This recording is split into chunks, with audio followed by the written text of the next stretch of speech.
सुप्रभात विद्यार्थियों। मॉडर्न शैक्षणिक समूह द्वारा आयोजित ई लर्निंग कार्यक्रम में आपका पुनः स्वागत है। मैं अमोल कुमार, आपका हिंदी शिक्षक। आज कक्षा 5वीं के लिए अनुपम पाठ्य पुस्तक व्याकरण से संकलित पाठ संख्या 7 वचन, जिसे अंग्रेजी में नंबर कहते हैं, तो बहुत ही प्यारा सा पाठ वचन के बारे में हम लोग जानेंगे। बच्चों, संज्ञा शब्द जितने भी होते हैं या तो एक या तो अनेक होते हैं। तो जैसे मान लिया कि मैंने कहा कि लड़का पढ़ रहा है, तो लड़का पढ़ रहा है मतलब एक लड़का पढ़ रहा है। अगर मैं बोला कि लड़के पढ़ रहे हैं तो एक से अधिक लड़के पढ़ रहे हैं। उसी तरह घोड़ा दौड़ रहा है, जैसे मैंने बोला कि घोड़ा दौड़ रहा है, और अगर एक से अधिक घोड़ा है तो मैं बोलूंगा कि घोड़े दौड़ रहे हैं। तो इसी तरह से उपयुक्त वाक्यों से पता चलता है कि संज्ञा शब्द एक प्राणी या एक वस्तु का बोध कराते हैं। अगर मतलब कि चित्र संख्या 1 पर नजर डाला जाए, जिसमें एक लड़का का बोध करवाया जा रहा है, और दूसरा में है कि एक से अधिक लड़का का बोध हो रहा है, उसमें जो है सो एक से अधिक यानी कि बहुवचन। भाव यह है कि जिन संज्ञा शब्दों से संज्ञा का बोध होता है उन्हें वचन कहते हैं। वचन का अर्थ है संज्ञा, माफ कीजिएगा, वचन का अर्थ है संख्या। संख्या में, कितने संख्या में हैं। तो आइए अब हम लोग वचन के भेद जानते हैं, काइंड्स ऑफ नंबर। इससे पहले वचन के परिभाषा को देख लेते हैं कि संख्या में एक या अनेक का बोध करवाने वाले शब्द संज्ञा शब्द को क्या कहते हैं? वचन कहते हैं। एक या उससे अधिक का बोध करवाने वाले संज्ञा शब्द को वचन कहते हैं।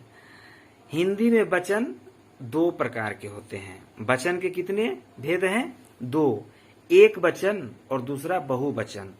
एक वचन जिस संज्ञा शब्द से एक वस्तु होने का बोध होता है उसे एक वचन कहते हैं, जैसे बेटा, रात, दवात, घोड़ा इत्यादि। बहुवचन जिन संज्ञा शब्द से एक से अधिक होने का पता चलता है उसे बहुवचन कहते हैं, जैसे घोड़े, बेटे, रातें, पुस्तकें इत्यादि।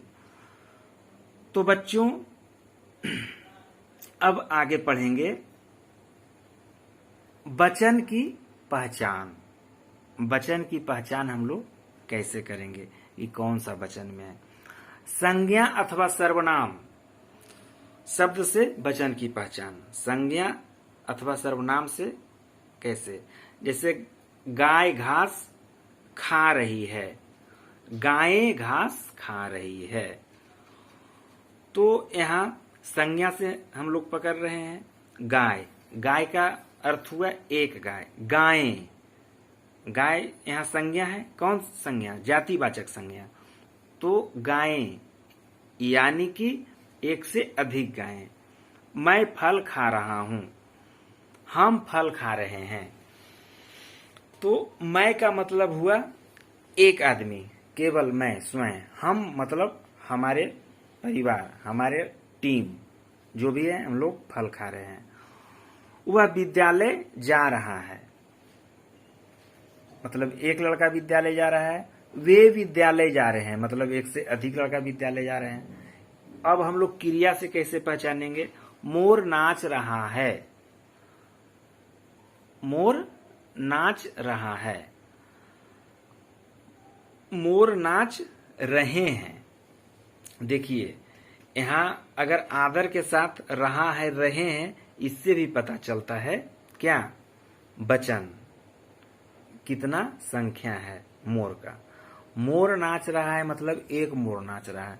मोर नाच रहे हैं यानी कि एक से अधिक मोर नाच रहे हैं। और आगे है, आकारांत शब्दों में ए लगाकर बहुवचन बनाते हैं। जैसे रात, तो रात में अगर ए लगाएं तो रातें, बात में ए लगाएं तो बातें, दवात में ए लगाने के बाद दवातें। इसी तरह से दूसरा नंबर पर आकारांत शब्दों में ए लगाकर, जैसे लड़का, लड़का, तो का आकार का में ए लगाएंगे तो लड़के, कपड़ा, कपड़े, बच्चा, बच्चे, पहिया, पहिए, बकरा, बकरे। इसी तरह से इकारांत तथा बड़ी ई की मात्रा और छोटी ई की मात्रा दोनों लगाकर बहुवचन बनाया जा सकता है। बड़ी ई की मात्रा और छोटी ई की मात्रा में इया लगाकर, इया, जैसे शक्ति, शक्तियां, रानी, रानियां। इस तरह से हम लोग वचन को पहचान सकते हैं।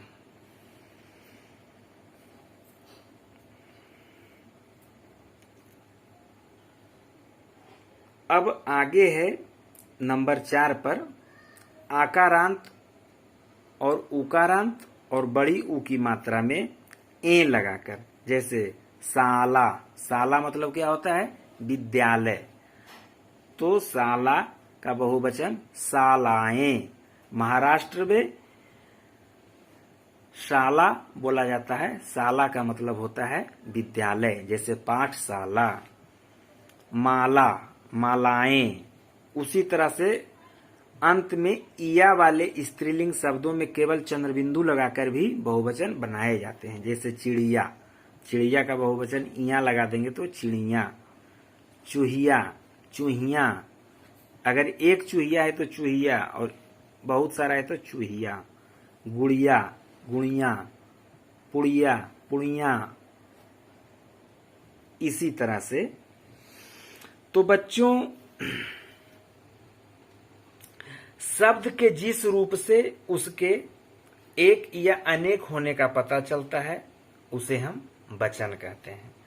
शब्द के जिस रूप से उसके एक होने का पता चलता है, कितना? एक संख्या होने का पता चलता है, उसे हम एक वचन कहते हैं। शब्द के जिस रूप से उसके एक से अधिक होने का पता चलता है उसे हम बहुवचन कहते हैं। आदर देने के लिए एक वचन के स्थान पर बहुवचन का प्रयोग किया जाता है, मैं पहले ही बता चुका हूं। आंसू, बाल, हस्ताक्षर, दर्शन, लोग आदि शब्दों का प्रयोग प्रायः बहुवचन में किया जाता है। तो बच्चों, आज की कक्षा यहीं समाप्त होती है। ये मैं सारा विस्तृत अध्ययन आपको पीडीएफ के माध्यम से भेजूंगा। आप सिर्फ वीडियो को अंत तक देखिएगा और बढ़िया से समझिएगा और लिखिएगा। उसके बाद आपको पीडीएफ के माध्यम से भेजा जाएगा। आपको सिर्फ याद करना है, समझना है, अपने स्वच्छ पुस्तिका में शुद्ध शुद्ध सुंदर लिखावट के साथ लिखना है। धन्यवाद। अपना बहुत बहुत ख्याल रखिएगा। मिलते हैं आपसे अगले वीडियो में। तब तक के लिए धन्यवाद।